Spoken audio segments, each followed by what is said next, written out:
Buddy, I'm Debo. Today is August 8th, no, August 7th, 2014. On August 6th, which was yesterday, about 3 o'clockish in the afternoon, they did Season 2 on PTR.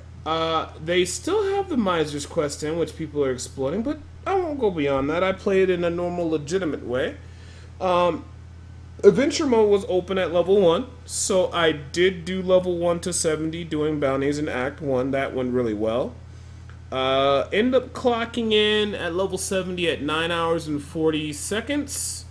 And I am currently 14 hours into this character. Now, you might be seeing the skills and the build what I'm going right now and might wonder, well, Debo, what the hell kind of build you're going? Well, hear me out first. They buffed the hell out of two-handers. As you can see, that's a 3600 DPS grandfather. Large amount of int, life percent, critical damage gem inside of it. So, at least for starting off, since I found that weapon, and I was saying, like, okay, well, I don't have to go a pet build. I could actually just go straight up a Locust Swarm Haunt build because, the dots benefit from a slow two-hander. It has a little bit more attack speed than what I like, but it has a good weapon damage, and that's the main thing. So, so far, she's pretty solid.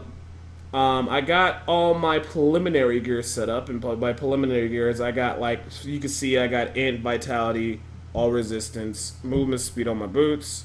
Happy with that. That's only going to be upgraded by a legendary. Same with the pants. Int, vitality, and armor. Double socket. I got one ring with int, life percent, crit percent chance, and critical damage since I don't need attack speed since I'm going to dot build. Int, critical percent chance, critical damage, and a socket. That'll be nice because I can use that socket for my legendary gems once I start getting into greater rifts.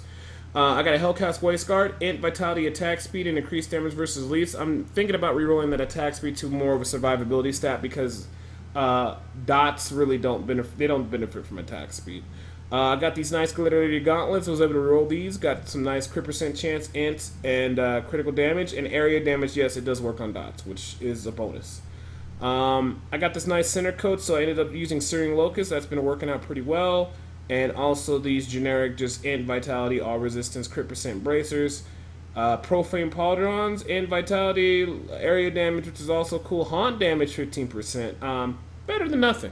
I mean, my haunt damage still does a lot of it does good damage. So I mean, preferably I would want that to be Locust Swarm, but I don't have the materials in this new made character just to reroll what I want. The helmet is int, vitality, all resistance, and crit percent chance, and this is a nice little Sever Burden, int, vitality, crit percent chance, critical damage. 895% DPS. She's sitting at about 50% critical chance, 360% critical damage, fire damage increased by 15, and haunt damage increased by 15%. And then also some gear I'm holding on to. I got a Doombringer, level 70, but it has a requirement reduced by 17. What I'm going to do is reroll that vitality for a percent damage increase, and it has a socket, so that's going to be pretty decent. The Tall Man's Finger, this is a low level one, but I might come back and use this later if I use it with Doombringer. I also have an extra ring that has average damage and vitality. I'm going to reroll that vitality to crit percent chance, so I'll be able to have 2 rings that will be able to utilize the legendary gems and stuff once I can start getting into greater rifts. And I found this lovely Haunt of Voxo, which is fantastic. I'm going to reroll that armor to critical damage, but I don't have enough money to even start thinking to make the gems, let alone, start rerolling and going for critical damage yet. So I'm going to be doing that in the future, but I did get this nice rare little amulet, int, vitality, crit percent chance, and critical damage. I am going to try to make another one like this with int, critical percent chance, critical percent damage, critical chance, and a socket so I can put another legendary gem there. I'm probably going to stick with going Locust Swarm. I'm going to use, or going the dot build, I'm going to use the one gem that makes it so that every time you cast a spell that costs mana, which is Haunt, which I'm spamming all the time, you get a stacking increased damage buff. I might use Pet Gem too, just for the hell of it, because it'll increase my pet damage. And for the third one, I'm maybe Stagger, I don't know, we'll figure it out. Or I might use another gem that basically has a proc effect like the Conduit, or maybe the one that makes it so when you damage enemies, it applies a poison dot on them. That'd be pretty good. I'm still debating whether or not I want to go fire or poison. I think what I really should do is go poison, but I'm gonna wait to see what I get. But I'm pretty sure I'm gonna go poison.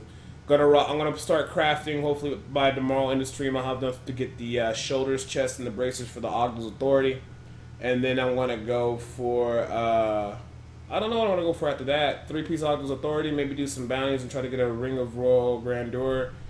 If I get a Jerome, that would be cool. But even if I still get a Jerome, I'm still gonna just go a typical. I'm just gonna go a hybrid kind of pet Locust Swarm Haunt build. But I'm only playing this character to 50 hours, and then I'm done.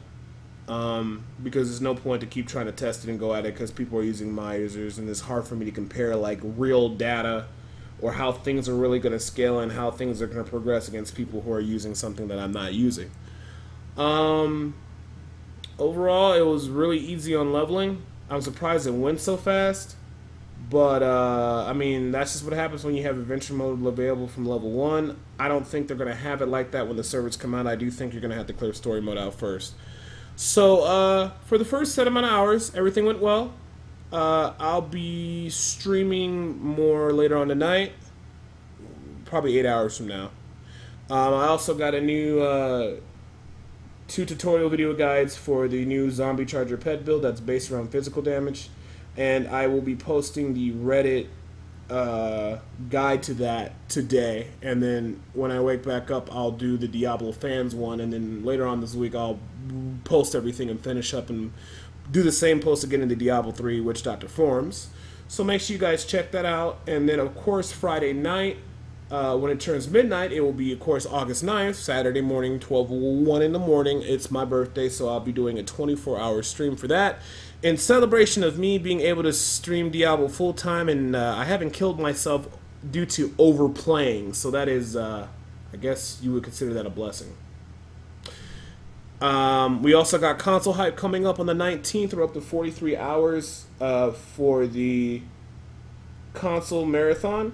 The way that's going to work is we're going to start on the 19th, and I'm going to do about 20 hours straight. And then I'm going to take a break, and then I got to go to sleep because I got some personal matters I have to do the next day. And then it will resume that Thursday. I'll go right back into doing this marathon, or actually probably later on that day on Wednesday, the 20th, because I'll have to take a break. And on the 20th, that Wednesday, I'll come back and I'll finish the marathon. So major shout outs to those people who contributed to that so far.